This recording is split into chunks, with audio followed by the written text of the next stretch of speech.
à Carrasco. Allez, vas-y, pourquoi pas. Vas-y, pourquoi pas. J'ai un scoop pour vous. Penalty sur Ronny Lopez à la 151e. Vous me demandez pourquoi on n'est pas revenu sur la VAR, mais la VAR ne fonctionnait pas. Le Colombien qui a pris le dessus, il a réussi son dribble. Falcao, ouais, oui, il est bon. Ce soir, je vais dire tout haut ce que tout le monde pense tout bas. Radio Diagonale, la web radio 100% rouge et blanche.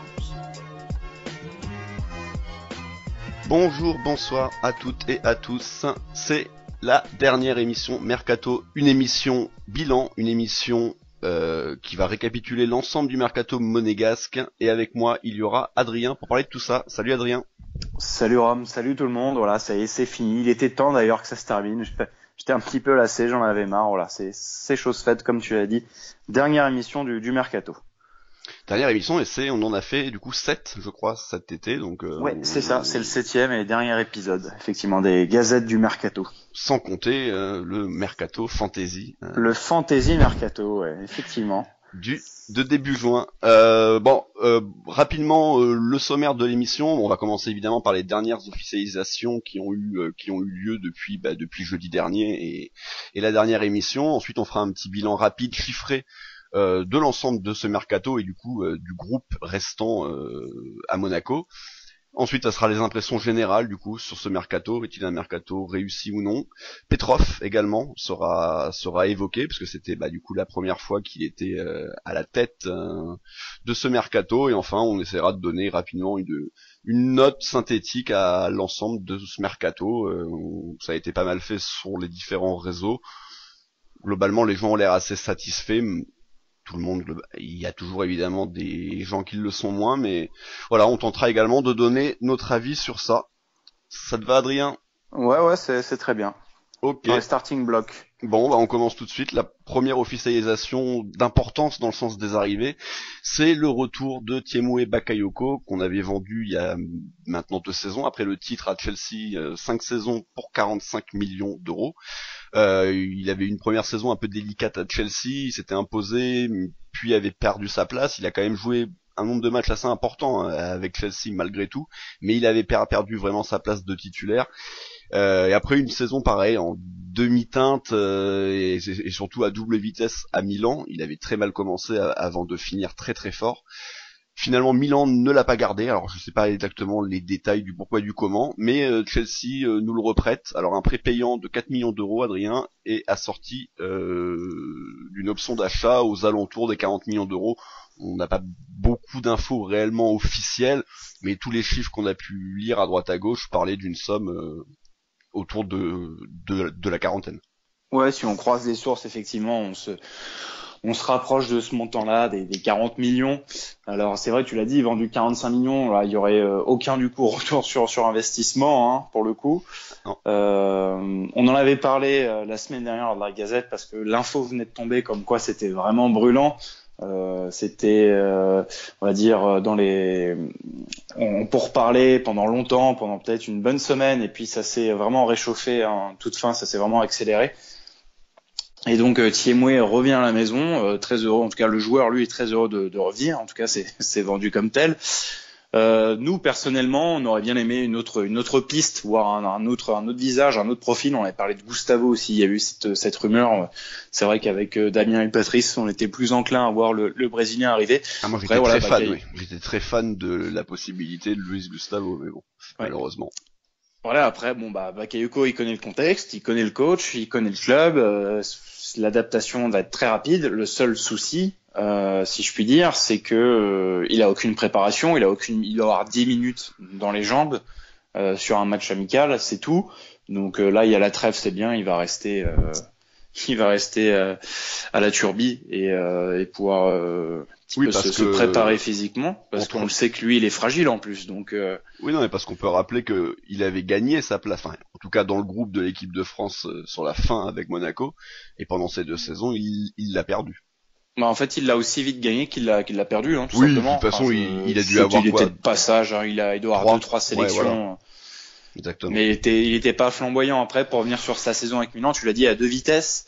Au début, beaucoup de mal. Je m'en souviens de Gennaro qui, même en conférence de presse, l'avait dézingué lors du premier match. Oui. En disant que bon, bah, pour le foot, je sais pas si Bakayoko c'est bien. Que c'était pas un genre de foot, oui.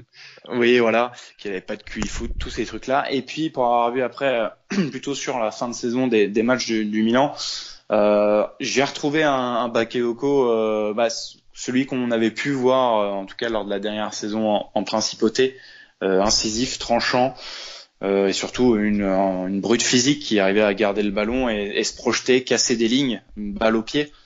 Donc c'est assez intéressant, et en ça aussi, ça rejoint un peu ce problème qu'on a autour du mercato sur le poste du numéro 6. On n'a pas véritablement de numéro 6. C'est un peu deux numéros 6-8 qu'on a, plus 8 d'ailleurs, que ce soit Adrien Silva ou Bakayoko. Et puis Golovin, j'en parle pas, c'est mon petit chouchou, mais bon, voilà.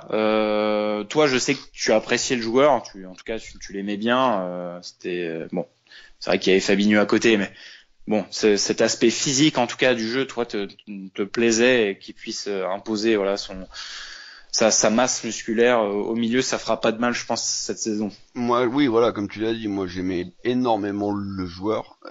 Malgré tout, son retour t'enchante moins. Me fait un peu peur en fait, parce que on sait que malgré tout, il lui avait fallu du temps pour se mettre en route, et ça a de nouveau été le cas à Milan l'année dernière. C'est un joueur quand même, on a l'impression qu'il a besoin de se poser, d'avoir la confiance autour de lui, et le problème c'est que nous, c'est pas vraiment le cas. Là, il va arriver dans un club qui est en crise. Alors évidemment, quand Monaco est en crise, ça fait beaucoup moins débat que quand c'est Marseille ou Paris, même si maintenant les crises de Paris sont toutes relatives.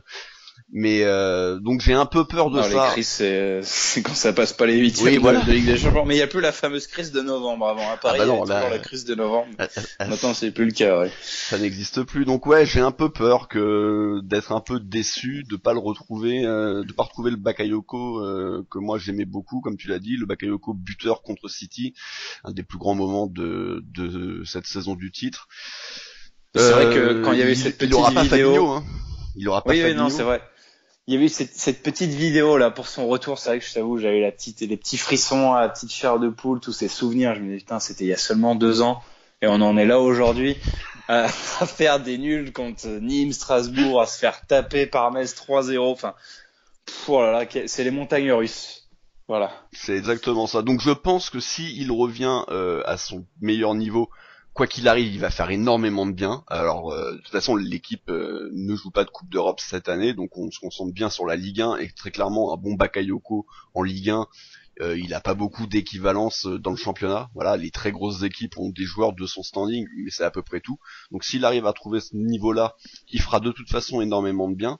Mais comme tu l'as bien dit aussi, dans l'absolu, j'aurais préféré un profil de réel 6, donc on en avait parlé rapidement, là, il y avait eu quelques rumeurs autour de Luis Gustavo qui était certainement un peu fake pour favoriser son transfert ailleurs.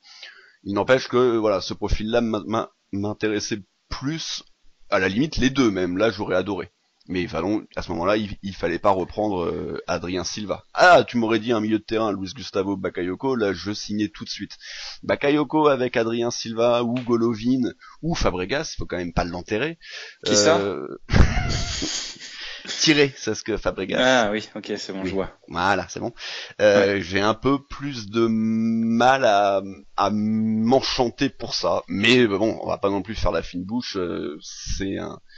Ça reste un potentiel et qu'on a déjà vu très intéressant. Voilà. Et je partage aussi un petit peu ton interrogation. C'est vrai, on sait pas trop comment on va la récupérer. Tu sais, il y a pas trop d'équivalence en Ligue 1.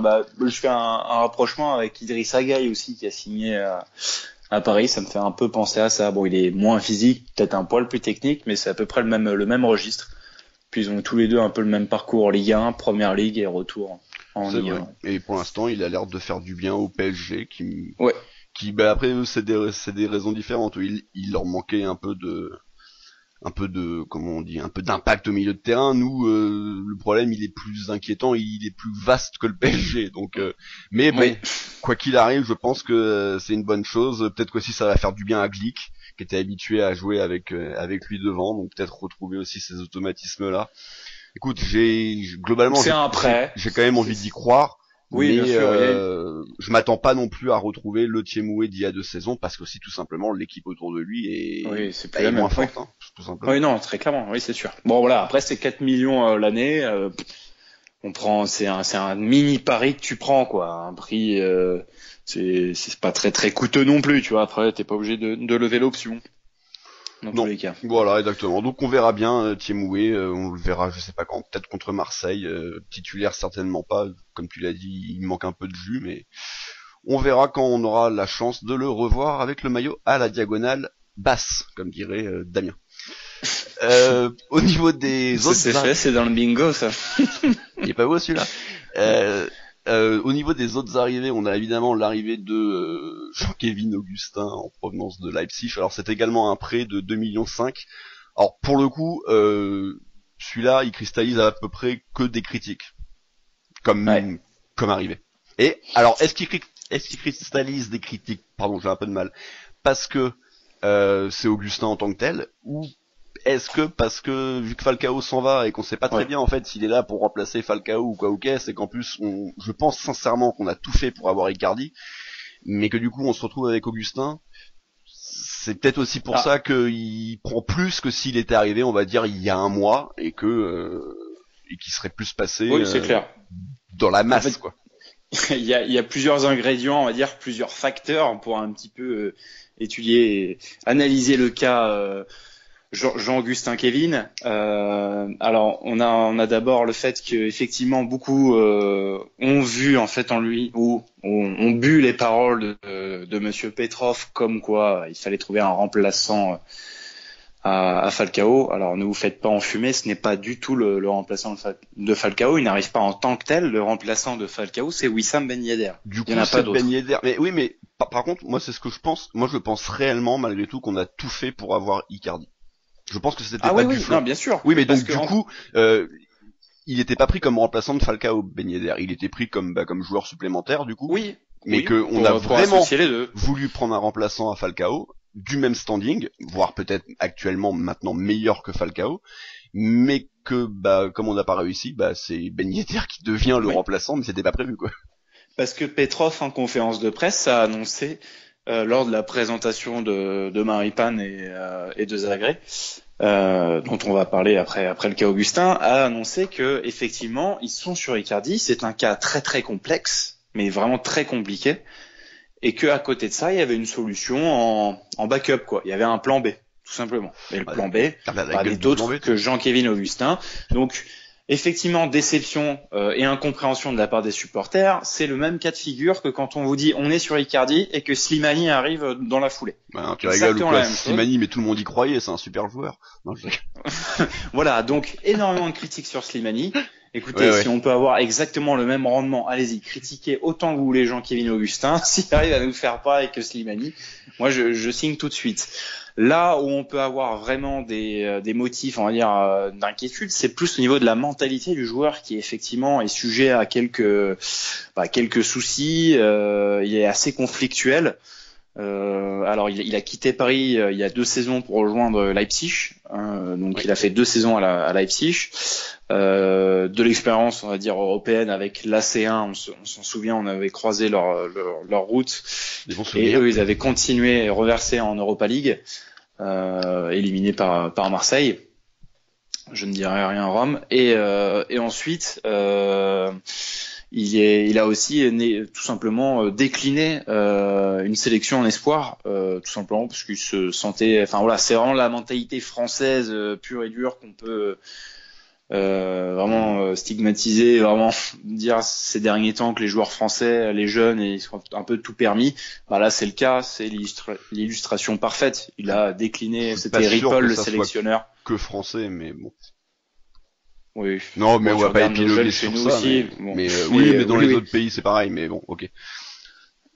Donc il a refusé tout simplement, et depuis c'est vrai qu'il est un peu blacklisté. Là, la saison dernière à Leipzig, il s'est retrouvé aussi beaucoup plus sur le banc même, puisque c'est Youssouf Poulsen, le Danois, qui est titulaire, avec Werner aussi qui vient de prolonger.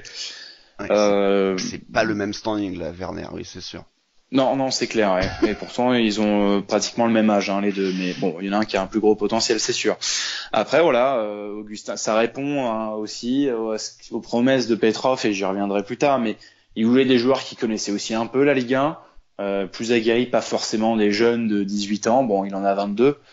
Voilà, après c'est un profil devant qu'on n'a pas, puisque en fait, je vais le dire, hein, c'est un peu comme Diakaby, un mec un peu rapide. Bon, je pense que ça vaut plus que Diakaby, hein. Mais voilà, je peux comprendre effectivement l'énervement de certains quand on dit que Jean-Kévin Augustin arrive. Moi, j'ai envie de laisser la chance au produit. Et je faisais le parallèle avec Slimani. Bon, ça n'a rien à voir. Slimani, il a de la bouteille, il a du coffre, il sait gérer ses efforts, un match. C'est quelqu'un, voilà, qui a vraiment du coffre en plus.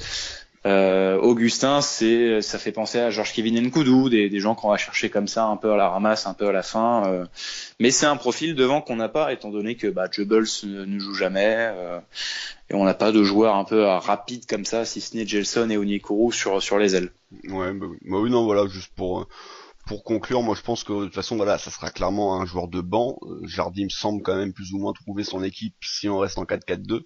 Il y a toujours un petit questionnement sur l'ailier gauche. Est-ce que ça sera Onyekuru, est-ce que ça sera Golovin, même si je sais que t'aimes pas, mais bon, c'est ce que faisait Lemar, hein, donc pourquoi pas aussi arrête, j'ai vu la un petit peu ça. De Patrice. Moi ça me dérange. Ouais, mais oui, à ce que faisait Lemar, pourquoi pas. En pointe, bon, Ben Yedder est évidemment indiscutable, et bon Slimani à l'heure actuelle, il a évidemment sa place dans le 11, mais du coup c'est un profil qui peut rentrer à la fois sur l'aile, à la fois en pointe, un peu comme Baldé. Pour le coup, moi je trouve que c'est un peu le même genre de profil. Donc voilà, c'est un joueur de complément, et ce n'est évidemment en aucun cas le remplaçant de Radamel Falcao. Ouais, ça c'est clair. Pour conclure, dernière arrivée, celle du jeune Arthur Zagré en provenance du PSG pour 10 millions d'euros, une belle somme. Malgré tout, c'est une arrivée dont on avait besoin, parce qu'on s'est rendu compte là avec les blessures et ou suspensions que on avait quand même un léger souci sur les côtés, et que Ballo Touré était déjà un peu seul de son côté, et qu'on a dû passer soit en défense à 3, soit tenter de Jemerson sur le côté, ce qui n'est jamais une bonne idée de toute façon de tenter de Jemerson à n'importe quel poste. Mais du coup Monaco a pris la décision pour le coup là de prendre un joueur très jeune. Ouais, et du fait de l'absence d'Henriks aussi, hein, même si je pense qu'il sera plus habitué à jouer peut-être à droite ou en 6, même si les postes au milieu maintenant, il n'y a plus tant que ça, il y en a que 2, et là ça commence à bouchonner un peu. Donc Henriks, on va plutôt le retrouver sur un poste de latéral, je pense. Mais effectivement, moi c'était un de mes souhaits d'ailleurs dans mon fantasy mercato, de recruter un arrière gauche pour concurrencer un peu Fodé Ballo-Touré. J'avais ciblé Moreno en libre, qui était à Liverpool à l'époque, maintenant qui a rejoint un club espagnol, je sais plus où il allait, Celta, Villarreal, j'ai pas suivi le move, mais bon. Du coup, on prend Zagré, 16 ans, un peu jeune, enfin un peu léger, surtout là, on a l'impression de vraiment retomber dans les travers un petit peu de cette politique à fond sur le jeunisme. Donc on va chercher pour 10 millions ce jeune joueur. S'il vient, c'est aussi parce qu'on l'a dit finalement qu'il allait avoir du temps de jeu. C'est qu'il est là en tant que remplaçant de Fodé Ballo-Touré. Qui ne donne pas entière satisfaction en plus. Non. Donc il se dit aussi, il y a peut-être, il y a une place à prendre. Je pense que c'est jouable. Enfin même lui, il doit se dire. De toute façon, oui, à moins que Ballo-Touré se transforme d'un coup d'un seul en Benjamin Mendy, sans les blessures. À moins que Henriks s'immisce également dans cette hiérarchie et se passe en 2. C'est-à-dire aussi bien en 2 à droite qu'en 2 à gauche. Hein. Voilà, ce serait ça un peu l'idée. C'est vrai, ça peut être aussi une possibilité que ça soit Henrich qui prenne la place sur le côté gauche, mais après, je veux juste revenir après vis-à-vis de l'arrivée de Bakayoko. C'est vrai que s'il vient en tant que milieu défensif à gauche, on se souvient comment il compensait très bien les montées de Mendy avec un Lemar qui repiquait dans l'axe. Lui arrivait très bien à couper. Je pense que Fodé, on sait qu'il adore aller vers l'avant, et pour défendre c'est beaucoup plus compliqué. Mais voilà, je trouve que c'est pas plus mal d'avoir pris un jeune, même de préparer l'avenir aussi. Le truc c'est qu'on sait strictement rien sur lui, à part que c'était un bon jeune, qu'il avait même fait ses premiers pas en Ligue 1 contre Toulouse, il me semble, il est rentré en cours de jeu. Et voilà, que c'était un très bon jeune, surclassé, qui jouait déjà en Youth League. Donc bon, apparemment, On c'est un verra. bon coup. Et puis on sait qu'il y a eu la fuite des jeunes aussi au Paris Saint-Germain, du fait de l'équipe réserve, le flou autour de tout ça. Il y a beaucoup de jeunes qui sont partis. Et donc Zagré en fait partie. Eh oui, mais parce que Paris n'a pas vocation à faire jouer ses jeunes, parce que moi j'ai beau Parce qu'il y a trop de stars. Oui. m'échiner à le répéter, mais si tu veux jouer le haut de tableau, comme on est censé essayer de vouloir faire, ça passe pas par les jeunes. De temps en temps, ça peut passer par certains jeunes si vraiment t'arrives à avoir des pépites. Lyon a réussi à le faire, il faut le reconnaître. Mais en tout cas, Paris, c'est pas du tout leur politique. Et on peut la comprendre. En plus de ça, ils ont pas non plus sorti... Mais c'est Grand dans les match. jeunes Paris, ils ont jamais réussi à à part exploiter Coman, vraiment, à part Coman, qui aurait peut-être pu. non, il s'est barré, ils sont tous barrés. Ils Oui, ont mais voilà. jamais privilégié en fait des mecs de chez eux. Ils ont Oui, mais je veux dire, les- c'est le seul qui les est leurs ont devenu toujours bon éclaté derrière. ailleurs. Oui, ouais. On verra ce qu'ont vont faire tous ceux qui sont partis cet été, mais j'y crois pas trop pour eux. Donc voilà qui conclut du coup cet énorme mercato dans le sens des arrivées, parce que on va juste le dire rapidement, mais il y a quand même en tout combien de joueurs du coup sont arrivés, un peu plus de 15 si on compte également Il y en a eu 16, ouais. voilà 16 si on compte également les jeunes pour la seconde équipe, mais il y a eu aussi évidemment quelques départs, et le dernier, Adrien, c'est celui de Radamel Falcao. Enfin, l'épilogue de ce dossier qui aura du coup duré absolument tout l'été, vu que l'officialisation s'est fait le dernier jour. Donc on va pas en parler plus que ça de Falcao, parce qu'on va lui dédier une émission dans un petit mois, le début octobre, le jeudi 1er octobre, si je dis pas de bêtises. Ça sera un club Mounegou dédié à Falcao, à ses 6 saisons chez nous, le positif, le négatif, sa place dans l'histoire du club, le fameux doit-il faire partie du mur des légendes. Pour moi c'est une évidence. Je sais que ça peut faire débat chez certaines personnes. En tout cas, juste pour synthétiser son départ, il part libre au final, alors qu'il lui restait 1 an de contrat. Adrien. Ouais, c'était un peu notre dossier Neymar à nous de l'été, c'était le feuilleton Falcao. On lui a rien proposé, on lui a pas proposé de prolongation. Après, on l'a peut-être proposé trop tardivement. Le joueur vexé, déjà la tête et Mendes derrière qui va absolument partir. Et puis en sous-marin aussi, il y a eu ce bras de fer un petit peu entre Mendes et Petrov. Donc effectivement, il part le dernier jour, il part un peu aussi, je viens de dire, pas comme un voleur, pas comme les précédentes fois, mais bon, je trouve quand même ça manque un peu de classe, alors que le joueur respire tellement la classe. Il a été notre capitaine, il nous a, la saison dernière, la saison de Monaco, c'est Falcao, c'est grâce à lui tout simplement. Il y a que lui la saison précédente. Donc oui, voilà, on dit au revoir quand même un très très très grand attaquant.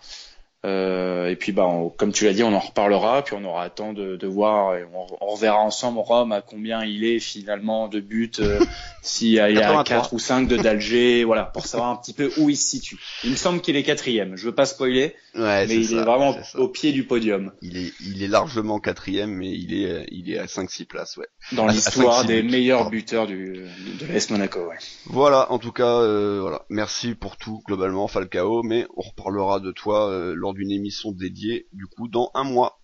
Maintenant, on va pouvoir attaquer le récapitulatif, Adrien. Donc, on va commencer par les chiffres. À noter, déjà, premier chiffre important, il y a eu quand même 62 mouvements cet été, ce qui est absolument monstrueux. Il y en a eu 16 dans le sens des arrivées, du coup, et donc, du coup, si je compte bien, ça fait 46 dans le sens des départs. Ouais, c'est vrai que tu vois que c'est un gros foutoir, quand même. C'est un putain de foutoir. Mais c'est aussi ça, quand t'as un club satellite. T'achètes pour acheter, pour les refourguer. Enfin, c'est aussi ça, c'est le lot ça me rappelle Chelsea avec les Vitesse Arnhem qui avait énormément de joueurs. C'est pareil. Bon, bref. C'est le foutoir des précédentes années. Il y a 19 joueurs prêtés. Également, chose importante à noter, c'est qu'on a quand même acheté pour à peu près 140 millions, même quasiment, de joueurs. On en a vendu pour un peu plus de 100 millions, donc on est à peu près à 30 millions de déficit ouais. Sur ce mercato, et c'est ce qu'on disait avant l'émission. Adrien, tu me disais que c'était la première fois depuis la montée en Ligue 1 où forcément on avait acheté beaucoup et on avait à l'époque pas grand chose à vendre. Donc forcément. Effectivement, ouais. On avait du Mounir Obadi, du Emmanuel Rivière. On est qui était resté. Oui, on avait vendu les deux sont restés. On avait vendu Ibrahima Touré, c'est à peu près tout. Hein. Ouais, je réfléchis, qui on avait vendu d'autres les Poulsen et tout, on les avait virés. Ouais. Wolf. Bon, on avait viré pas mal de cloches, ouais, effectivement. Mais c'était pas beau, c'était pas bien cher, quoi, à chaque fois. Non. Effectivement, ouais, je faisais ce parallèle-là. On n'a plus autant dépensé depuis ce premier mercato Ligue 1, grand chantier Ligue 1, avec les arrivées, justement, on en parlait de Falcao, de James, de Moutinho, tout ça. Abidal, Toulalan, pas Bakayoko, Kondogbia. Non, pardon. Kondogbia, ouais, effectivement, 20 millions, de Séville. Bref. Effectivement, c'est énorme. Les ventes, bon, ça va, on se positionne bien. Bon, c'est clair qu'on n'a pas de vente de Mbappé à 180 millions. On va pas en faire tous les mercatos non plus. Mais on a quand même un beau 45 qui nous a bien aidé. Voilà. Merci Tillmans. Il y a des jeunes. Tu vas pas parler, mais Navarro aussi est parti au dernier moment. Mais c'était, ça faisait aussi 2 mois que le gars devait se barrer, et que ça s'est fait à la toute fin. Finalement, Massengo, si on englobe un peu l'enveloppe jeune, donc je comptabilise Massengo, Navarro, Mejbri, Cardona, enfin voilà, les mecs du centre, on arrive presque à 30 millions. Donc voilà, on a vendu 30 millions de jeunes, 45 avec Tillmans, et puis voilà, ça fait en tout 27 départs. T'as parlé de 16 arrivées, il y a 27 départs, sans compter Philippe Quens, ça fait 28. Mais et dans ces 27, il y a 5 fins de contrat, donc les Raji, voilà, les Falcao, Mexique, tout le reste. Ouais. Non, c'est pas fin de contrat, c'est libéré. Pardon, non, c'est pas fin de contrat. Mais voilà, donc pour synthétiser, on a toujours 72 joueurs sous contrat. C'est quand même beaucoup. On en a 19 en prêt, donc comme dit, donc on en a 53 qui restent à Monaco, mais il y en a 27 dans le groupe pro, donc c'est ceux-là qui nous intéressent. Les autres, ceux de l'équipe de CFA. Réserve la nationale. On les compte pas. Donc déjà, première question, malgré tout, est-ce que 27 joueurs dans une saison sans Europe, ça fait quand même peut-être un peu beaucoup? Est-ce que ça aurait pas été bien de réduire à, 22, 23?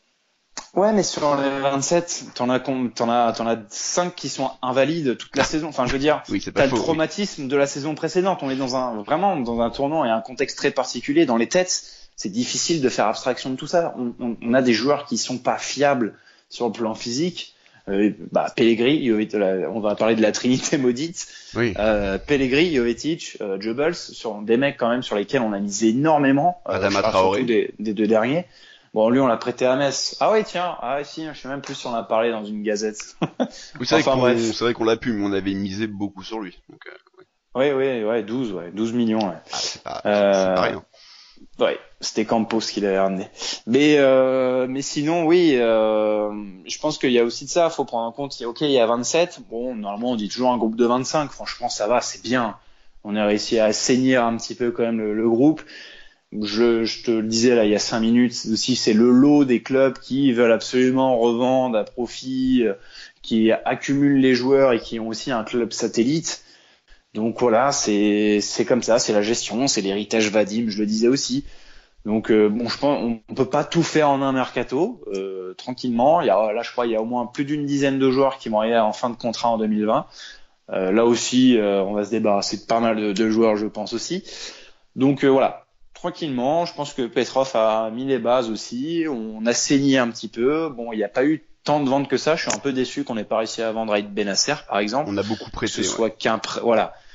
Aoulou un prêt, Aïd Benasser un prêt, Barika un prêt. Les 3, il y a des options d'achat. Non, Aoulou, il n'y a pas d'option d'achat, il me semble. Mais voilà, il y a pas mal de joueurs qui sont des flops, des boulets qu'on traîne maintenant depuis 2 mercatos, voire 2 saisons même. Et qui sont encore là et qu'on n'arrive pas à se débarrasser. Donc bon, voilà. Bareka et Benasser, il y a option d'achat.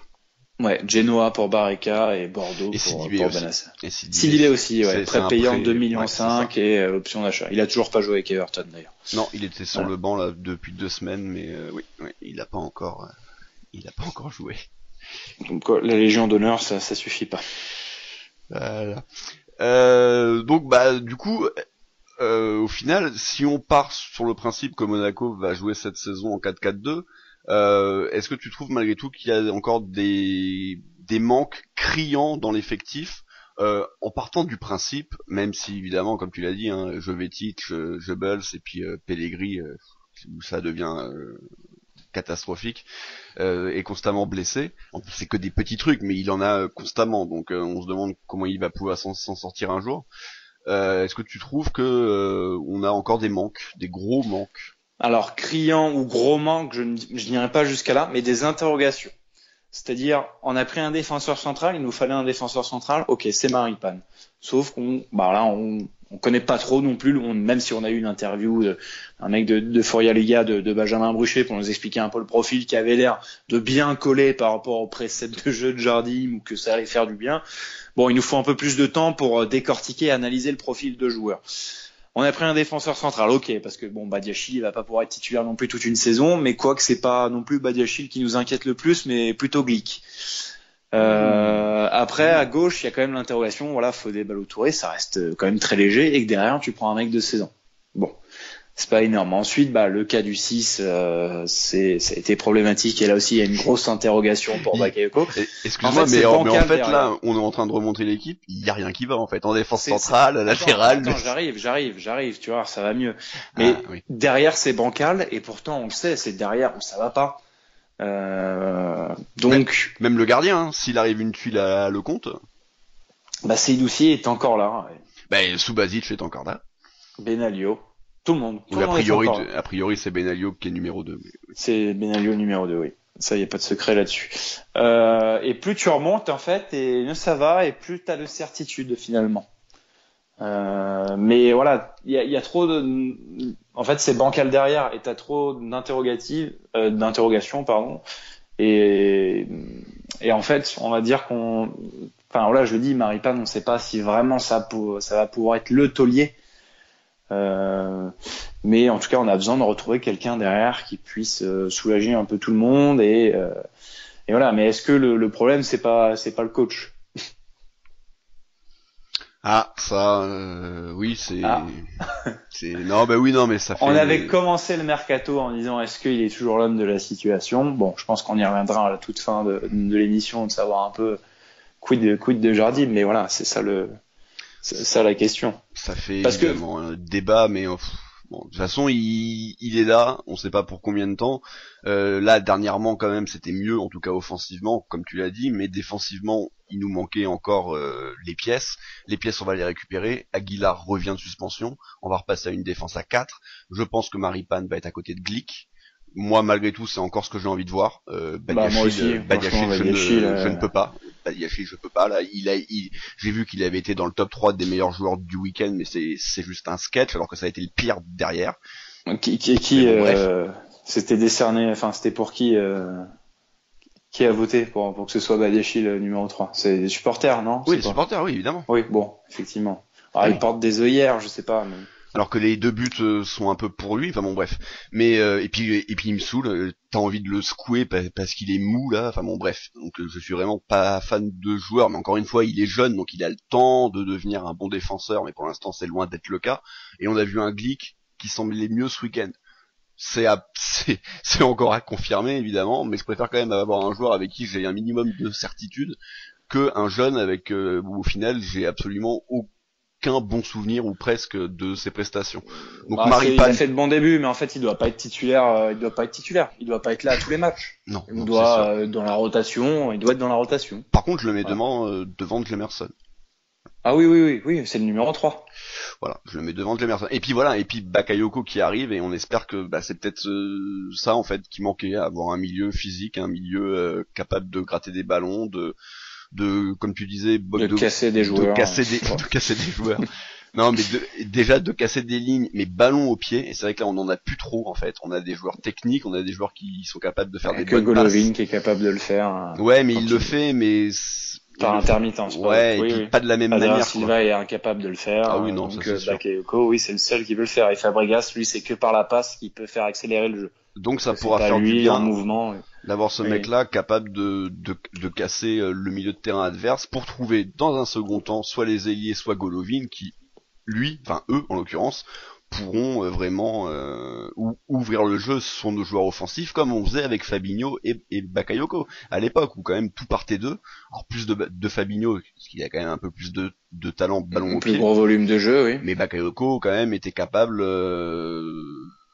assez régulièrement quand même également de créer des vraies brèches. Balle au pied. Et en tout cas de désarticuler et de déstabiliser les blocs adverses. Donc espérons que tout ça va permettre qu'on voit enfin un Monaco conquérant, parce que comme tu l'as bien répété, c'est évidemment derrière le problème. Devant, on se met à marquer des buts, mais si on en prend 2 par match, on va pas en gagner beaucoup des matchs. Voilà, je sais pas si t'as quelque chose à rajouter un peu. Non, on se rejoint sur les manques, enfin, pas de manque criant, mais trop d'interrogations derrière et trop de légèreté, oui. Puis on sait plus à qui se fier, quoi. Parce que les jeunes ils tiennent pas la route et puis nos cadres, ils sont à la ramasse. C'est ça. En tout cas, les joueurs sont là malgré tout. On verra. Le problème c'est que oui, ça c'est clair. Oui. Il y a pas beaucoup de solutions de rechange, encore plus par exemple à un Bakayoko, parce que déjà on dit bon, c'est pas vraiment un 6, malgré tout il est là. S'il se blesse, pour le coup, on retombe dans il y a plus du tout de numéro 6. Donc s'il y a bien un joueur où il faut espérer qu'il se blesse pas cette année, a priori c'est lui, hein. Parce que il est le seul à avoir ce profil-là. Ouais. Pourtant c'est lui qui est plus assujetti aux blessures, si tu dois comparer par rapport à Adrien Silva par exemple. C'est vrai. Adrien, tu voulais revenir toi sur le fait que c'était le premier mercato de Petrov. Quelle est ta synthèse de lui, de son travail, de sa gestion des différents cas, c'est vrai et de sa communication. De sa communication. Alors pour en venir, je trouve que déjà par rapport au contexte, je pense que c'est plus facile de tout changer après une saison chaotique pour vraiment amorcer, vraiment arriver dans un nouveau cycle, essayer d'insuffler une nouvelle dynamique. C'est ce qu'il a essayé de faire, en essayant aussi d'imposer sa patte. Moi, ce que je retiens par rapport à, je me souviens, sa toute première en fait vraiment prise de parole, on va dire publique, c'était cette fameuse réunion abonnée de fin de saison, là où il a conforté Jardim, oui. À contre-cœur ou pas, ça on ne le saura pas, on le saura peut-être plus tard. Est-ce que c'est un choix imposé, forcé, mais voilà, il a maintenu le club, donc en tout cas c'est un homme, je pense aussi de promesses. Pour l'instant, il a tenu ses promesses par rapport au mercato. Il nous avait annoncé des joueurs plus expérimentés, être moins tributaires peut-être de jeunes, de fermer le robinet aussi Mendes et d'engager des joueurs qui connaissent un peu plus la Ligue 1 ou le haut niveau. Donc voilà, ça rejoint un peu ce que je disais. Je trouve que sur ces points-là, il a respecté un peu tout ça et il a arrêté le club avec les agents qui avaient leur appartement, on va dire, en principauté. Toujours une pointe d'optimisme, peut-être un peu trop même, parce qu'il dit, moi je retiens qu'il maintient aussi son discours. Il avait débuté en disant bon on joue le podium, l'idée c'est que Monaco revienne en Ligue des Champions. Après la saison qu'on vient de traverser, c'était assez culotté quand même. Après c'est de la communication, c'est pour vendre du rêve aussi aux supporters. Après chacun est libre de se faire endormir ou pas. Mais là, il a quand même répété ça au sortir de la présentation de Bakayoko et Augustin en disant ça y est, là c'est bon, le mercato est terminé et Jardim et Monaco a les cartes en main pour réaliser cet objectif. Je sais pas toi ce que t'en penses, si tu penses que ça peut être réalisable ou non, mais c'est quand même assez culotté. Quand je me souviens que Golovin lui disait je crois que c'était dans les colonnes de Nice Matin, si déjà on est dans les 5 premiers, c'est bien. Donc objectif peut-être Europa League, voilà, c'est déjà bien. Moi, si on retrouve une compétition européenne, ça me va. Hein. Bon, la Ligue des Champions, c'est sûr que c'est un plus. Et là, je me dis que sur le papier, c'est quand même beau. Mais voilà, on sait très bien que le papier, c'était pas tout parce on s'est fait déchirer toute la saison dernière. Et puis là, on est reparti de plus belle. Donc voilà. C'est surtout ça le problème. Comme tu me demandes si je nous vois vraiment finir haut. Si je regarde que l'effectif, oui, j'ai envie de te dire que oui, en espérant qu'il n'y ait pas autant de blessures que l'an dernier, évidemment. Mais on a déjà perdu 10 points, quoi. Alors Paris, ils vont faire leur championnat, Donc eux, on les compte pas. Lyon et Marseille n'ont pas non plus fait un début de championnat extraordinaire, mais ils ont quand même déjà pris 4-5 points d'avance sur nous. Donc Marseille a déjà 2 victoires. Ouais, donc ils ont 4 points d'avance parce qu'ils ont ils ont un nul aussi, Marseille. Ils ont 7 points, on en a 2, il y en a 5 d'écart. C'est ça, voilà. donc il y a déjà 5 points d'écart, donc on les joue au prochain match, donc si on les gagne, bah très bien. Mais déjà si on les gagne, sans parler forcément de perdre, mais si on fait match nul, bah il y aura toujours ces 5 points.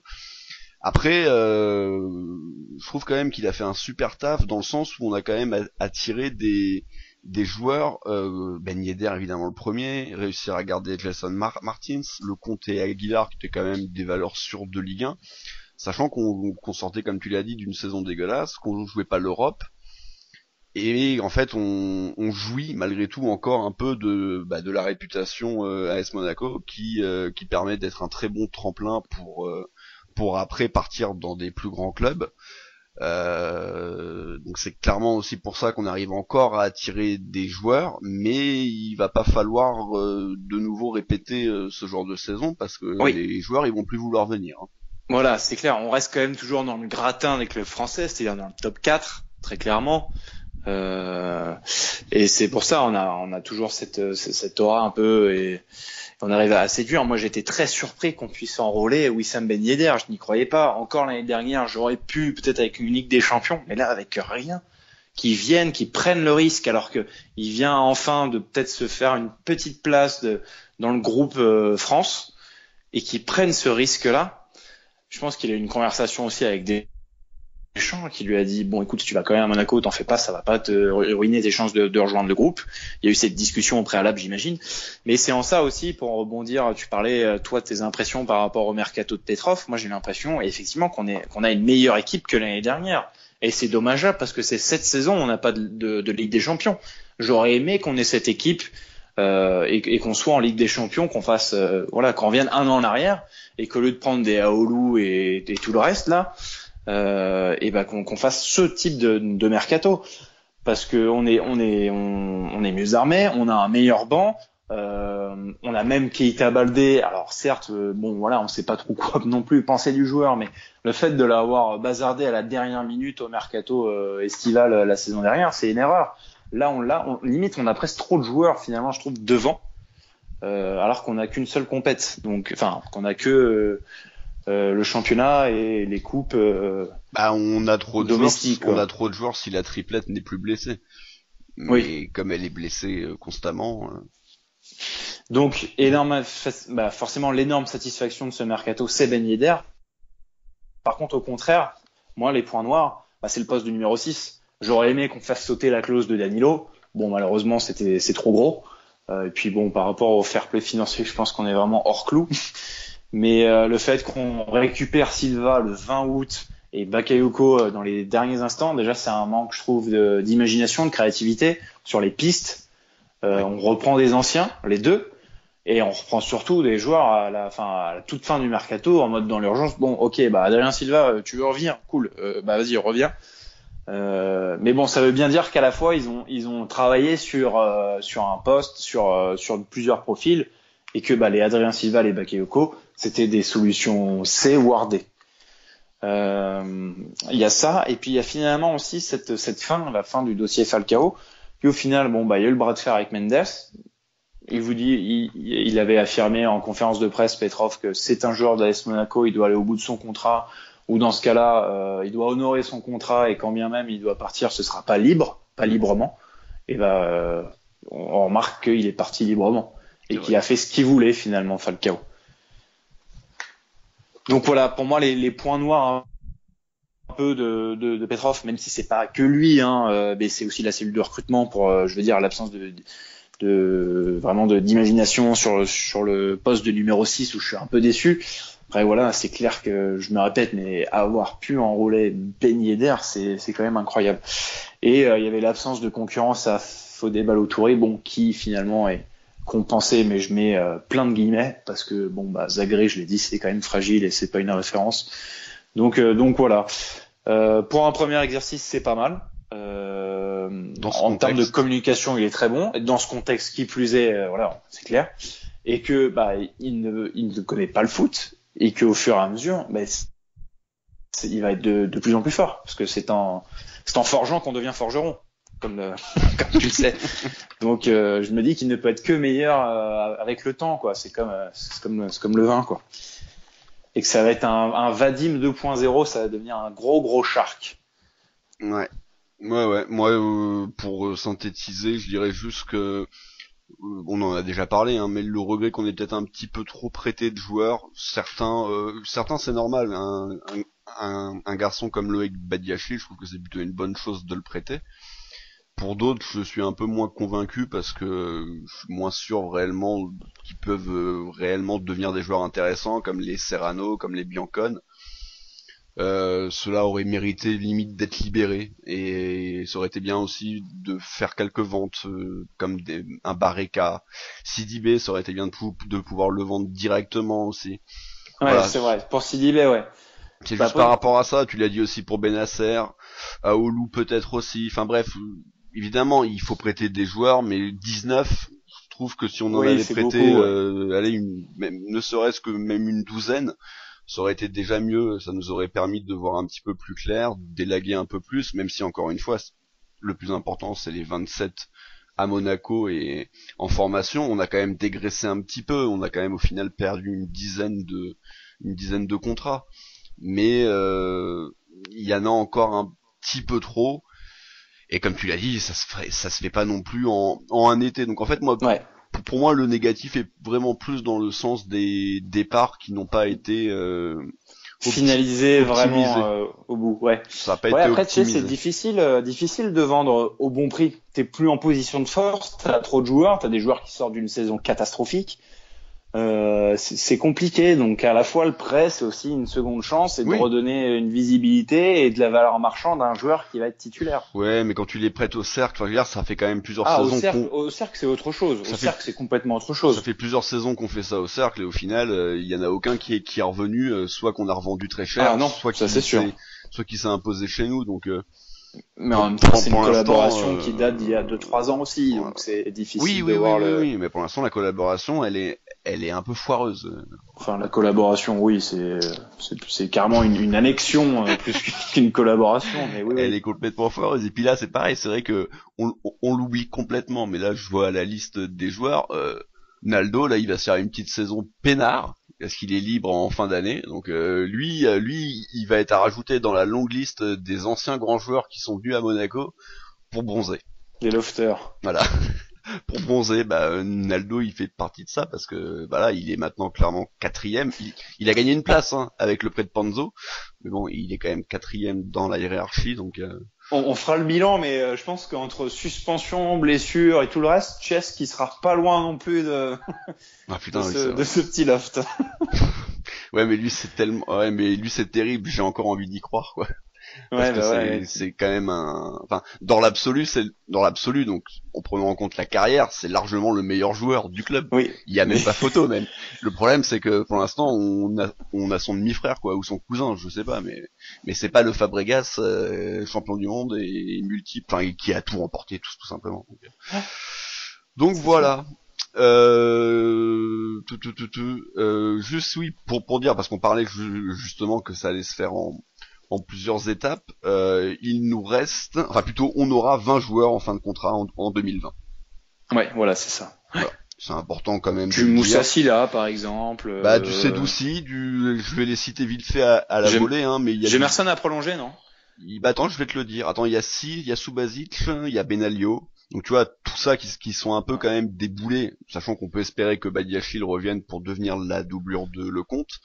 On a également Jemerson, qui est pour l'instant toujours à noter à 2020, Naldo. Après ça c'est plein de jeunes, donc on s'en fout, on va pas les compter, ils sont en équipe réserve. Bakayoko, bon évidemment, parce que c'est un prêt. C'est plus derrière en fait. Adama Traoré aussi. Et Chadli qui est en prêt Anderlecht, on l'a fait signer combien de temps aussi celui-là? Nasser Chadli, il est 2021. Voilà, ok. Ça, on a encore un peu de marge. Donc il restera, quoi qu'il arrive, encore une saison. Non, après, devant, les contrats sont un peu plus longs. Il y a les joueurs prêtés, évidemment, Slimani et Augustin, mais voilà, donc du coup, je l'ai dit qu'il y avait combien de joueurs? 20. qui arrivait en fin de contrat, donc on pourra facilement s'en débarrasser d'une dizaine là, des vieux quoi, hein, voilà, ceux qui sont complètement cramés, les Souba, ceux qui auraient dit Naldo. suivre Radji par exemple. Et oui, mais qui malheureusement, qui vont faire comme a fait Radji cette année quoi, qui vont partir par la force des choses et qui en même temps, on peut les comprendre aussi, profitent d'une petite saison tranquillou sur la Côte d'Azur à je sais pas 60-80 000 euros mensuels à pas jouer. Okay, plus ça. Je sais pas s'ils sont tous waouh, je sais pas si un Ben Alio est beaucoup plus cher que ça à mon avis, même si c'est peut-être un petit peu moins, mais bon. Souba il doit au moins avoir 120. Peut-être que Souba est un peu plus cher, oui, mais bon. Donc voilà, je pense qu'on a fait le tour, Adrien. Pour finir, une petite note, juste comme oui, ça. Tout à fait. Quelle note tu donnerais du coup à ce mercato, au premier mercato de Petrov et pour cette saison 2019-2020? J'allais te le proposer. Alors je trouve la note de l'équipe assez dure, 12. Ouais, j'ai vu 12 sur 20. Ouais. Moi personnellement, je la trouve assez dure. Après, dans l'ensemble des différentes publications Twitter et des différents comment on appelle ça? Supporters sont... Non, mais pour voter quoi. Des différents questionnaires, voilà, de notes, c'était souvent, est-ce que vous notez de 0 à 5, de 5 à 10, de 10 à 15, de 15 à 20. Et j'ai envie de dire que je suis un peu à la moitié, du 15, quoi. Je suis au 15. Ok. Personnellement, je suis au 15 parce que, dans ce contexte, après une saison dégueulasse. Mais il y a 5 points uniquement pour Ben Yedder, c'est ça? Puis oui, de toute façon, évidemment, il y a beaucoup de points pour Ben Yedder, mais malgré tout, même si on l'a pas fait complètement, on a quand même un petit peu dégraissé certains boulets. Il y en a que moi-même je ne considérais pas comme boulets. Coucou de Gibril, mais ça va faire plaisir à énormément de gens qu'il soit parti. Vu du stade quand même, il était nul. Donc, je sais pas, vu du stade, putain, moi, je peux pas dire. Mais donc non, quand même, voilà, tu fais le compte, tu fais Aguilar, tu fais Onyekuru qui me plaît beaucoup, et j'espère qu'il va pas être benché, je commence à avoir un petit peu peur là. Mais donc voilà, moi je trouve que le mercato est globalement bon. Par contre, il y a le début de saison qui fait extrêmement mal, quoi. Donc j'attends de voir l'équipe au complet. Je pense que ça peut devenir une chose intéressante. Et on peut aller chercher une finale de coupe et une 5e place. Avec Jardim en tant que coach sur toute la saison. Est-ce que Jardim tient la saison? Est-ce que Jardim tient la saison? On verra. D'ailleurs, justement, ça me permet d'en glisser une, Adrien. Là, on est un petit peu en train de déborder. Oula, fais attention à ce que tu fais quand même. On est mais je t'en glisse une petite. Enfin, une petite. On est un petit peu en train de déborder sur l'émission qu'on vous proposera la semaine prochaine. On vous fera un club Mounegou, justement, où on essaiera un petit peu de se mouiller. Premier du nom, je tiens à préciser, club Mounegou, premier du nom. Et bonjour à tous les Mounegou. Oui, ça c'est vrai que c'est ton cheval de bataille en ce moment. Mais donc oui, voilà, un club Mounegou où on essaiera un petit peu de se mouiller, et ce sera surtout intéressant et drôle de revoir en fin de saison. Est-ce qu'on aura vu bien les choses, que ça soit au point de vue collectif et même individuel. Donc c'est pour ça, je n'en dirai pas plus. J'en ai déjà dit trop avec ma finale de coupe et ma 5e place. Donc ouais. Je ne dirai rien sur Leonardo Jardim. Puis moi je vais donc mettre oui, vas-y. 14 à notre mercato. Voilà, j'ai décidé, j'ai coupé, c'est 14, ça m'en sont bien. Voilà. Ça tombe bien parce que c'était ma note aussi, donc voilà, je n'ai rien à rajouter. 14, voilà, c'est bien pour commencer. Voilà. Et puis, puisque tu me le demandes, moi, mes attentes, elles sont toutes sur Golovin. Voilà, comme ça, je spoil pour la semaine prochaine. Puis de toute façon, t'es pas sûr de faire l'émission encore. Donc, oui, voilà. Spoil, au cas où je ne suis pas là, attention Golovin. Hein. Attention, c'est mon joueur. Attention Golovin. Le joueur de la saison. Bon, voilà, Adri, je pense qu'on a fait le tour. De toute façon, comme on avait fait beaucoup d'émissions tout au long de l'année, on était bien revenu en long et en large sur les différentes arrivées. Donc on n'a pas repris tous les mouvements, ouais, cela va de soi. Hein. Si on fait des émissions hebdomadaires ou bimensuelles, c'est clair que on va pas tout reprendre. Mais voilà, on se retrouvera en hiver pour peut-être un fantasy mercato une nouvelle fois. Et un mercato panic buy. Il faut qu'on rachète tout le monde. Il faut qu'on prenne un central, il faut qu'on prenne un gardien parce qu'il s'est blessé, ça sera une catastrophe. Mais bon, bref. On n'y est pas encore. En tout cas, merci Adrien de m'avoir accompagné. N'oubliez pas de mettre un petit pouce bleu à cette émission, de la partager sur les différents réseaux sociaux, ainsi que de la commenter. La prochaine émission, du coup, ça sera en toute logique ce Club Mounegou sur les objectifs et les attentes de la saison à venir. Vous aurez peut-être un épisode ce lundi du Périple Rouge, l'épisode 2. Je sais que Damien a prévu de sortir l'épisode 2 dans pas longtemps. Est-ce que ça sera ce lundi ou celui d'après ? Ça sera la surprise. En tout cas, la prochaine émission, ça sera donc jeudi prochain, 18h, avant la réception de l'Olympique de Marseille, le dimanche 21h. Merci Adrien de m'avoir accompagné. D'ici là, portez-vous bien et Dagé Mounegou. Et bisous.